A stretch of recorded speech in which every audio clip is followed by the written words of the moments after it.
आज़ादी कैसे मिली थी ये पढ़ने से अच्छा है हम ये पढ़े कि गुलाम कैसे हुए थे। तो नमस्कार दोस्तों, उम्मीद है आप सभी लोग अच्छे होंगे। अभी हम लोग बिहार स्पेशल का जो ज्योग्राफी है उसे हम लोग पढ़ने वाले हैं और ये जो सेशन हो जाता है बीपीएससी टीचर के लिए है और 70 बीपीएससी वालों के लिए हो जाता है और बहुत सारे ऐसे कंपटीशन है जिसमें ज्योग्राफी से सवाल पूछे जाते हैं। तो चलिए हम लोग अगला प्रश्न की तरफ चलते हैं। अगला प्रश्न क्या कहता है? अगला प्रश्न है कि टाटा लौह इस्पात कारखाने में लौह अयस्क की पूर्ति होती है, कहाँ से पूर्ति होती है ना? यही सवाल है, आपको बीपीएससी में पूछा गया सवाल है कि टाटा लौह इस्पात कारखाने में लौह अयस्क की पूर्ति होती है, कहाँ से होती है? तो यह सिंहभूम से होता है। उस समय बिहार और झारखंड यानी कि विघटन नहीं हुआ था, अलग नहीं हुआ था, तब का ये प्रश्न है। और ये सिंहभूम जो है एक ज़िला है झारखंड का, यह झारखंड का एक डिस्ट्रिक्ट हो जाता है और यहीं पे वो कारखाना लौह अयस्क की पूर्ति हुआ करती थी सिंहभूम में। अगला प्रश्न हम लोग देखेंगे, यहाँ पे बहुत इम्पोर्टेंट है, यहाँ से पूछा जाता है अक्सर सवाल। निम्न में से किस जिले में, है ना, निम्न में से किस जिले में बिहार का एकमात्र राष्ट्रीय उद्यान स्थित है? राष्ट्रीय उद्यान जो है स्थित हो जाता है बिहार में। निम्न में से किस जिले में बिहार का एकमात्र राष्ट्रीय उद्यान स्थित है? तो राष्ट्रीय उद्यान केवल सिर्फ एक पश्चिमी चंपारण में स्थित है। यह बेतिया से करीब 50 किलोमीटर पड़ेगा। यह पश्चिमी चंपारण में स्थित हो जाता है। अगर हम लोग इसकी बात करें पश्चिमी चंपारण की, तो बाघ संरक्षण को समर्पित है। यह बाघ संरक्षण को समर्पित है, बाघ संरक्षण को समर्पित है। और यहाँ पे 2008 में बाघों की संख्या देखा गया तो लगभग 40 था 2008 में। अगर हम लोग पूरे बिहार की बात करें तो पूरे बिहार में वन्य जीव अभयारण्य की जो संख्या है, पूरे बिहार में वन्य जीव अभयारण्य की संख्या 21 हो जाता है। वन्य जीव अभयारण्य जो है ना, वन्य जीव अभयारण्य की संख्या 21 हो जाता है। और केवल मात्र एक ही राष्ट्रीय उद्यान है ना, एक राष्ट्रीय उद्यान है, वो पश्चिमी चंपारण में हो जाता है, पश्चिमी चंपारण में। और पश्चिमी चंपारण में यहाँ एक बार और चीज़ें भी देखेंगे। यही पश्चिमी चंपारण है जिसकी सीमा इंटरनेशनल यानी कि नेपाल के साथ भी साझा करती है और पश्चिम में आपको उत्तर प्रदेश के साथ भी साझा करती है, पूछा जाता है। और पूरे बिहार में यानी कि बिहार में सबसे बड़ा जो डिस्ट्रिक्ट है, सबसे बड़ा डिस्ट्रिक्ट यही पश्चिमी चंपारण है। और पश्चिमी चंपारण में ही शेड्यूल ट्राइब की जनसंख्या प्रतिशत जो है वह सर्वाधिक हो जाता है, यही पश्चिमी चंपारण। बहुत सारे प्रश्न पूछे जाते हैं। और यही पश्चिमी चंपारण में आपको सोमेश्वर की श्रेणी है, यहीं पे आपको सोमेश्वर की श्रेणी है जो एक नवीन श्रेणी हो जाती है, नवीन श्रेणी। और यही सोमेश्वर की श्रेणी जो है यह शिवालिक का पार्ट हो जाता है ना, यह शिवालिक श्रेणी का भाग हो जाता है। चलिए आगे हम लोग बढ़ते हैं अगला प्रश्न की तरफ में। 58 नंबर सवाल। 58 देखेंगे कि बिहार का कौन सा शहर, है ना, बिहार का कौन सा शहर वन्य जीव अभयारण्य और राष्ट्रीय पार्क के लिए प्रसिद्ध है? इम्पॉर्टेंट है ये वाला, हालांकि वर्तमान में अब चीज़ें बदल गई है ना। बिहार का कौन सा शहर वन्य जीव अभयारण्य और राष्ट्रीय पार्क के लिए प्रसिद्ध हो जाता है? 58 नंबर सवाल। तो देखिए इसका आंसर उस समय के अनुसार से, यानी कि जब झारखंड था बिहार के साथ, तब के हिसाब से यह हजारीबाग हो जाता है। इम्पॉर्टेंट है ना, हजारीबाग हो जाता है। चलिए आगे देखेंगे हम लोग। 59 नंबर। यह 65वां बीपीएससी 2019 में यह सवाल पूछा गया था। 2019 में 65वां बीपीएससी में पूछा गया है, निम्नलिखित में से कौन सा वन्य जीव अभयारण्य बिहार के मुंगेर जिले में स्थित है ना, मुंगेर जिले में स्थित है, कौन सा? पूछा गया सवाल है, 65वां बीपीएससी में पूछा गया है, प्री एग्ज़ाम हुआ था 2019 में, इसमें पूछा गया है। निम्नलिखित में से कौन सा वन्यजीव अभयारण्य बिहार के मुंगेर जिले में स्थित है? तो ये भीम बांध अभ्यारण्य हो जाता है। भीम बांध वन्य जीव अभ्यारण्य जो है यह हो जाता है मुंगेर जिला में। भीम बांध वन्य जीव अभ्यारण्य की स्थापना की अगर बात किया जाए तो 1976 में इसकी स्थापना हुआ था। 1976 में इसकी स्थापना हुआ था और वर्तमान में अगर हम लोग क्षेत्रफल की बात करें तो यह 681.99 वर्ग किलोमीटर में यह फैला हुआ है। भीम बांध वन्य जीव अभ्यारण्य जो है यह मुंगेर जिला में, वर्तमान के मुंगेर जिला में स्थित है। चलिए अगला हम लोग इसी में देखेंगे।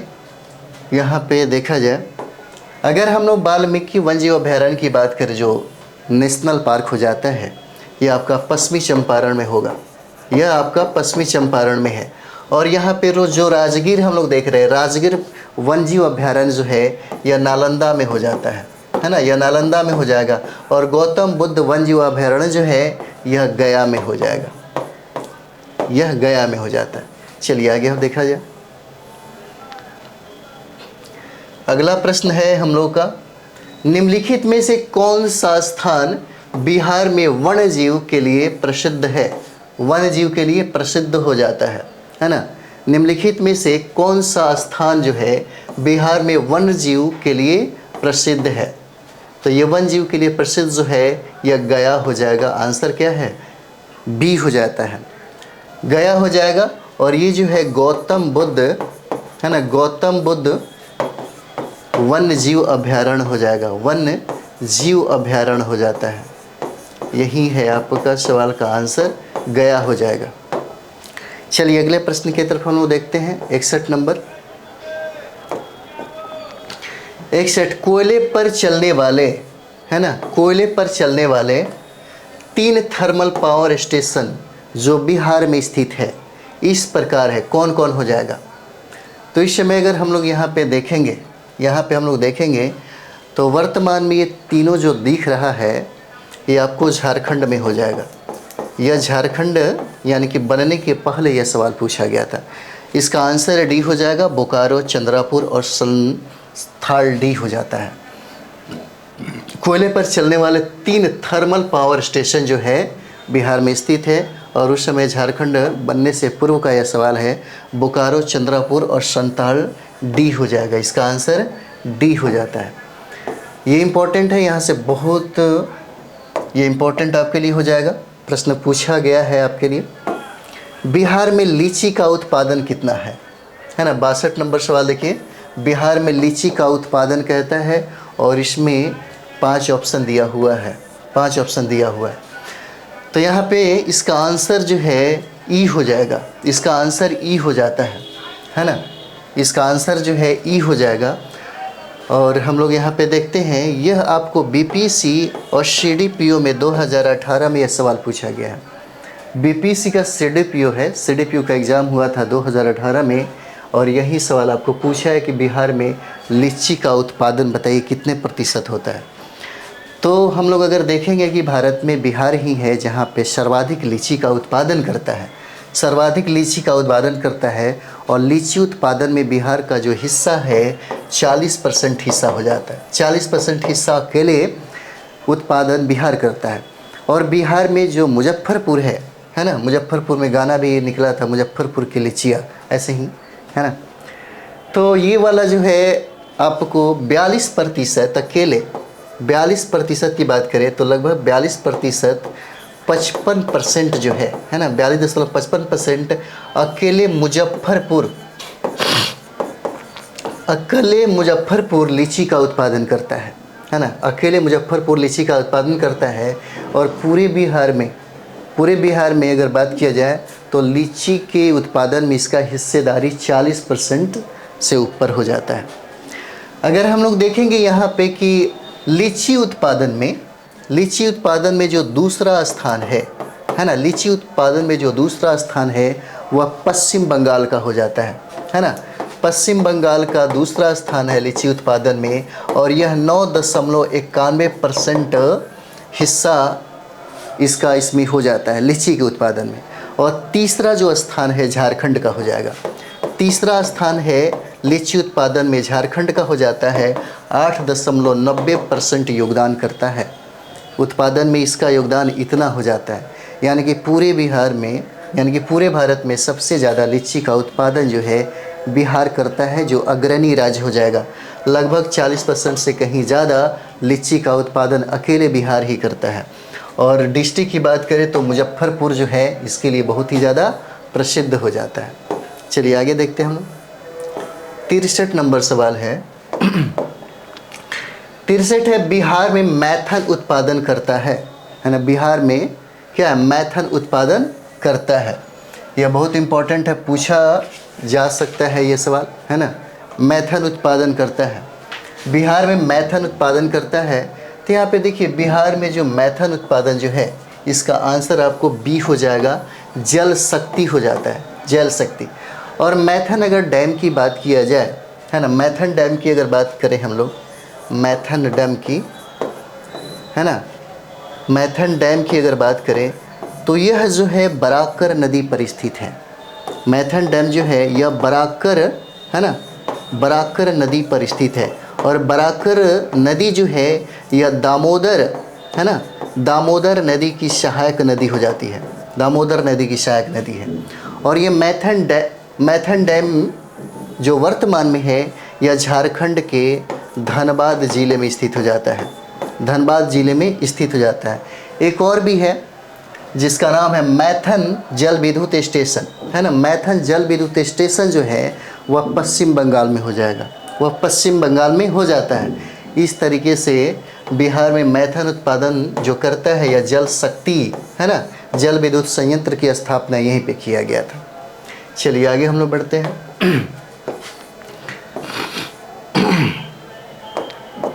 अगला प्रश्न है, पुराना बिहार का, है ना, पुराना बिहार का कितना प्रतिशत जमीन लेकर झारखंड राज्य बना?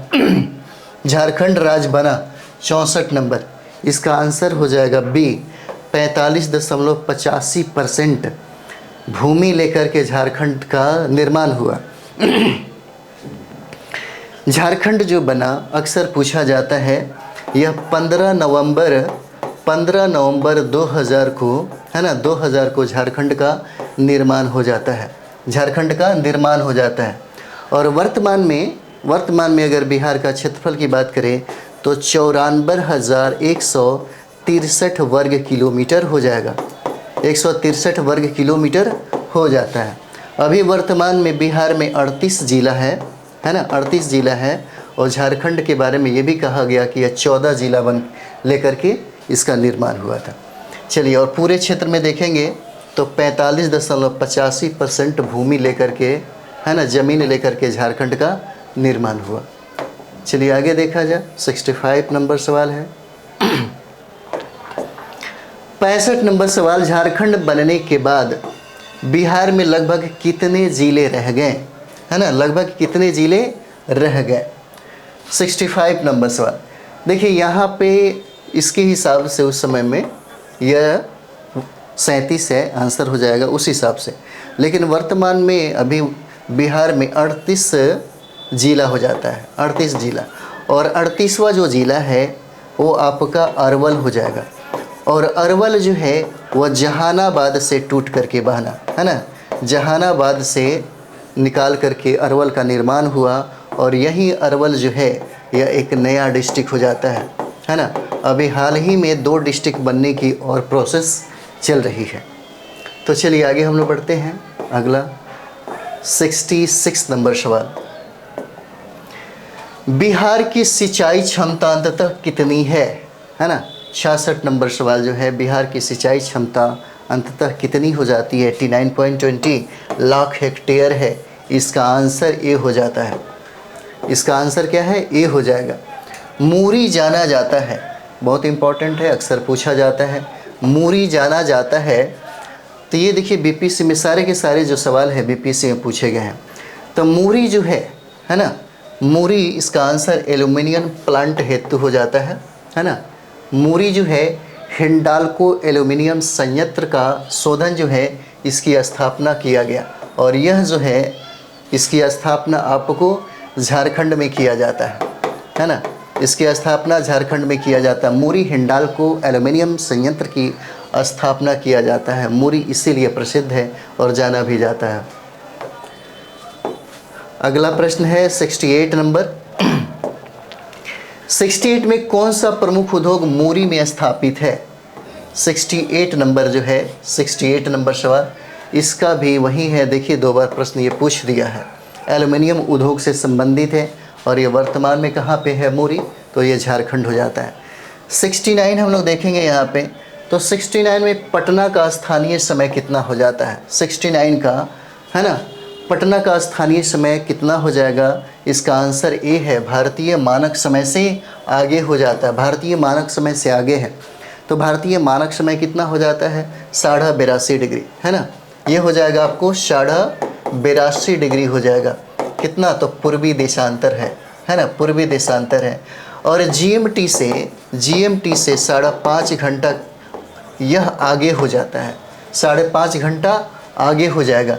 और यही जो है पूर्वी देशांतर 82.5 डिग्री जो है, ये जो है मिर्ज़ापुर से होकर के, है ना, मिर्ज़ापुर से होकर के गुजरती है, मिर्ज़ापुर से होकर के ये गुजरती है यहाँ पे। और पटना का, अगर पटना का हम लोग मानक समय यहाँ पे देखेंगे, पटना का मानक समय तो देखिए अब 85 डिग्री 13 मिनट हो जाएगा पूर्वी देशांतर, है ना, पूर्वी देशांतर हो जाता है जहाँ से यह जो जीएमटी है वो गुजरता है। उसके बाद यहाँ पे देखिए कुछ और भी फैक्ट्स हम लोग देखेंगे। ये जो पटना है, पटना का बहुत सारा नाम है, जैसे पाटलिपुत्र भी बोलते हैं, कुसुमपुर भी बोलते हैं, अजीमाबाद भी बोलते हैं, पाटलीग्राम भी बोलते हैं, और जिसका शेरशाह ने इसकी स्थापना किया था। और राजगीर से पाटलिपुत्र अपनी राजधानी स्थानांतरित हुआ था उद्यान के समय में, ये भी इम्पोर्टेंट हो जाता है ना। और यहाँ से अक्सर पूछा जाता है सवाल कि पटना कितने जिलों से घिरा हुआ है? तो पटना जो है 9 जिला से घिरा हुआ है, पूछा हुआ सवाल है। और पटना में गंगा की लंबाई कितना किलोमीटर हो जाएगा? तो गंगा की लंबाई जो है 99 किलोमीटर हो जाता है, जो इम्पोर्टेंट है यहाँ पे। चलिए आगे हम लोग बढ़ते हैं। अगला सवाल जो है हम लोग का यहाँ पे है, यह 64वां बीपीसी 2018 में यह सवाल जो है पूछा गया था। 64वां बीपीसी में यह सवाल पूछा गया है कि जुलाई 2018 तक पटना ज़िला बिहार के कितने ज़िलों से, है ना, कितने ज़िलों से सीमाबद्ध था? कितने ज़िलों से सीमाबद्ध था? तो हम लोगों ने अभी चर्चा किया था, ये 9 ज़िला हो जाता है। इसीलिए कभी कभी क्या होता है कि बिहार का मैप हो या इंडिया का मैप हो या विश्व का मैप हो, अपने रूम में लगाइए और बार बार स्टडी करिए, फिर देखिए आपका मैप ऐसे ही देखते देखते तैयार हो जाएगा, बन जाता है, बहुत बड़ी बात नहीं है। तो यहाँ पे हम लोग देखेंगे कि जुलाई 2018 तक पटना ज़िला बिहार के कितने ज़िलों से सीमाबद्ध है? तो ये 9 ज़िला हो जाता है। 9 ज़िला में हम लोग देखेंगे, जैसे भोजपुर हो जाएगा, है ना, जैसे यहाँ पे देखेंगे क्या हो जाता है, जैसे यहाँ पे देखिए भोजपुर हो जाएगा, है ना, भोजपुर के बाद सारण हो जाता है ना, और सारण के बाद क्या हो जाएगा? वैशाली हो जाएगा, है ना, और वैशाली के बाद क्या हो जाता है? समस्तीपुर हो जाएगा, और समस्तीपुर के बाद यहाँ पे देखेंगे बेगूसराय हो जाता है, बेगूसराय के बाद लखीसराय हो जाएगा, है ना, लखीसराय है, लखीसराय के बाद नालंदा हो जाता है, नालंदा हो जाएगा, नालंदा के बाद जहानाबाद और अरवल हो जाता है ना, जहानाबाद और अरवल हो जाएगा, अरवल हो जाता है। इस तरह से 1 2 3 4 5 6 7 8 9 हो जाएगा। 9 डिस्ट्रिक्ट है जो पटना से सीमाबद्ध है। चलिए आगे हम लोग बढ़ते हैं, याद रखना ज़रूरी है, मैप देखते देखते याद हो जाएगा, कोई बड़ी बात नहीं है। यहाँ पे बिहार में कृषि योग्य भूमि का कितना प्रतिशत भाग सिंचित है? 71 नंबर सवाल है। बिहार में कृषि योग्य भूमि का कितना प्रतिशत भाग सिंचित है? तो यहाँ पे 52% कुछ हो जाएगा, लेकिन 50% से अधिक है। वर्तमान में अगर देखेंगे तो थोड़ा बढ़ गया है, इसका आंसर ए हो जाता है। चलिए 72 नंबर हम लोग यहाँ पे देखते हैं। 72 नंबर सवाल है, कहता है कि पूर्व में बंगाल का दुख कही जाने वाली बिहार से उद्गम होने वाली नदी कौन हो जाती है ना। 72 नंबर सवाल है, कहता है कि पूर्व में बंगाल का दुख, है ना, शोर ऑफ बंगाल कही जाने वाली बिहार से उद्गम होने वाली नदी कौन हो जाती है? तो ये देखिए, ये दामोदर नदी है।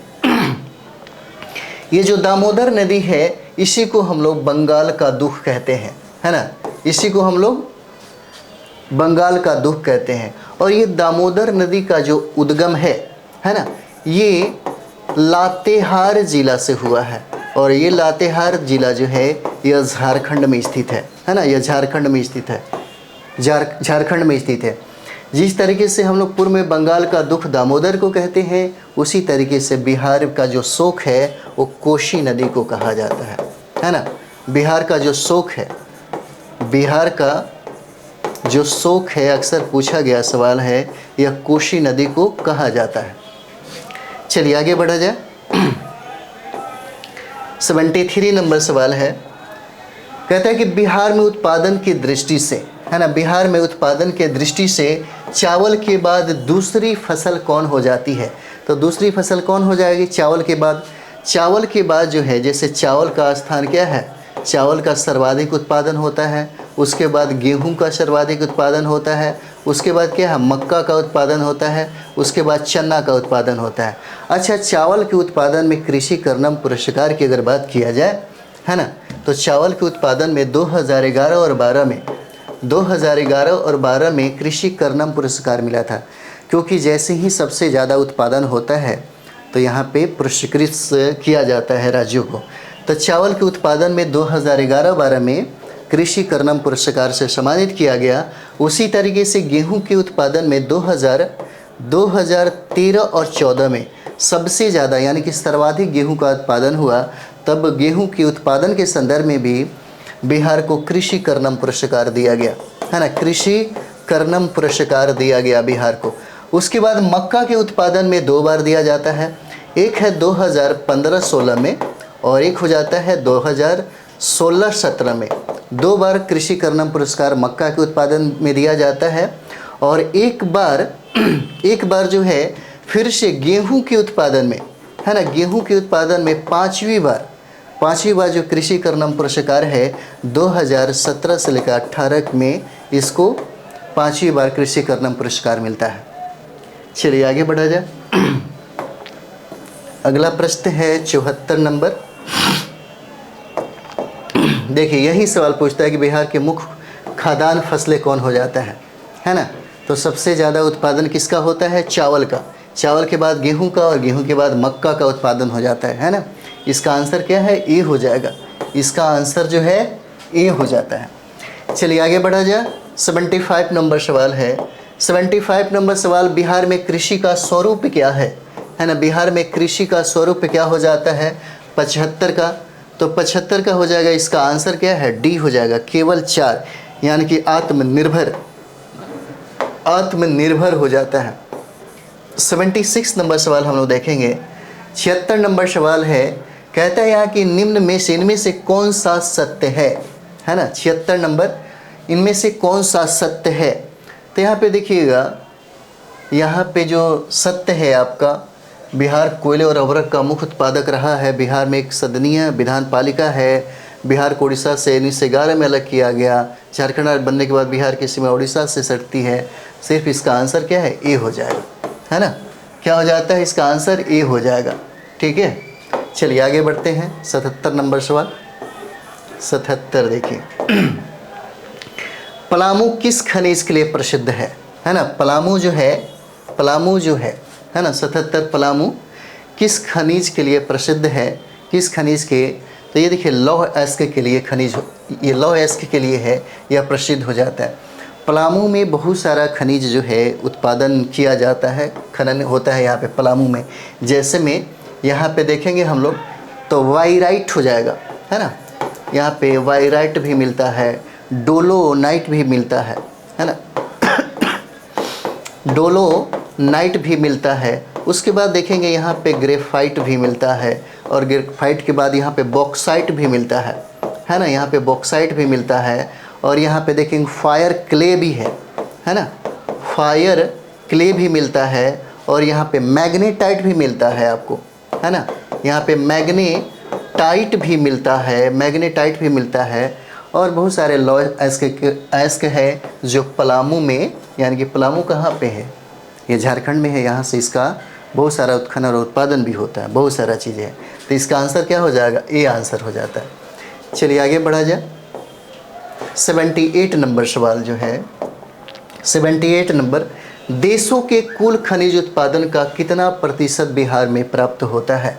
78 नंबर सवाल, कितना प्रतिशत जो है प्राप्त होता है, तो इसका आंसर हो जाएगा डी हो जाएगा, उपरोक्त में से कोई नहीं। लेकिन अगर हम लोग वर्तमान में बिहार की बात करें तो बिहार में है ना, कुल खनिज उत्पादन में बिहार का जो हिस्सेदारी है मात्र 3% ही है, मात्र 3% है। देश के है ना, देश के कुल खनिज उत्पादन में, देश के कुल खनिज उत्पादन में अगर हम लोग बिहार में बात करेंगे कि बिहार की हिस्सेदारी कितना प्रतिशत हो जाता है, तो मात्र 3% ही हो जाएगा, मात्र 3% ही हो जाता है। चलिए अगला देखते हैं 79 नंबर सवाल। 79 नंबर होगा, देश में कच्चे तांबे के उत्पादन में, देश में कच्चे तांबे के उत्पादन में बिहार का क्या स्थान है।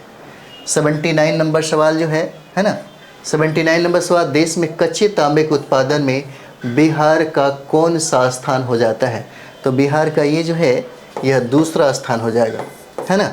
देश में कच्चे तांबे के उत्पादन में बिहार का कौन सा स्थान है, ये दूसरा स्थान है।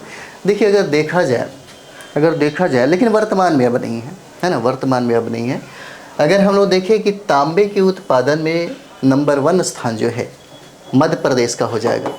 पहला स्थान जो है, प्रथम जो स्थान है ना, सर्वाधिक तांबे का उत्पादन जो है वह मध्य प्रदेश करता है, और दूसरा स्थान जो है वह राजस्थान का है, दूसरा स्थान राजस्थान का है।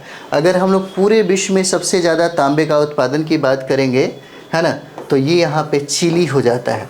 चिली में पूरे विश्व में सबसे ज़्यादा तांबे का उत्पादन किया जाता है, और चिली का जो राजधानी है यह सैंटियागो हो जाता है ना, यह सैंटियागो हो जाएगा, जो बहुत बार यह सवाल पूछा भी गया है। चलिए अगला प्रश्न है, हम लोग देखते हैं 80 नंबर सवाल है ना। निम्न में कौन कौन से खनिज बिहार में मिलते हैं, निम्न में कौन कौन सा खनिज जो है वह बिहार में मिलता है, तो इसका आंसर जो है ना, इसका आंसर क्या हो जाएगा, सी हो जाएगा। 1, 2 और 3, यानी कि कोयला, लौह और मैग्नीज, ठीक है, और पेट्रोलियम का जो उत्पादन बिहार में नहीं होता है, ठीक है। तो यही सवाल कहता है कौन कौन सा खनिज जो है बिहार में मिलते हैं, तो इसको छोड़ करके बाकी सब मिलते हैं। अगर हम लोग बिहार में बात करें तो बिहार में बहुत सारा चीज़ है, जैसे आप देखिएगा लाइम स्टोन जो है ना, लाइम स्टोन भी आपको बिहार में मिलते हैं, और यहाँ पे अभ्रक भी मिलता है। और अभ्रक उत्पादन में आपको पता है गया का स्थान है, नवादा में भी इसका भंडारण आपको देखने को मिलता है। उसके बाद यहाँ पे देखेंगे पाइराइट्स भी हो जाएगा, है ना, पाइराइट्स भी हो जाएगा। और उसके बाद क्वार्ट्ज जो है, क्वार्टजाइट जो है, ये भी यहाँ पे मिलता है, और एस्टीराइट भी है ना, एस्टीराइट भी है, यह भी यहाँ पे बिहार में मिलता है। तो चलिए हम लोग अगले वीडियो में बाकी हम लोग देखेंगे। भाई बहुत सारा प्रश्न है ना, बहुत सारा बिहार का ज्योग्राफी का जो है बहुत सारा प्रश्न मिलेगा, और ये सारा का सारा हम लोग अभी देख रहे हैं सिर्फ एग्ज़ाम के व्यू से। जैसे अगर आपको अगले मंथ में जो एग्ज़ाम देना है बिहार टीचर के लिए, सबसे ज़्यादा महत्वपूर्ण हो जाएगा। और उसके बाद जो 70 बीपीएससी की तैयारी आप लोग का चल रहा है उसके लिए भी बहुत इंपॉर्टेंट हो जाता है। तो हम लोग चलते हैं, अगले वीडियो मिलते हैं, है ना। थैंक यू वेरी मच आप सभी लोगों को।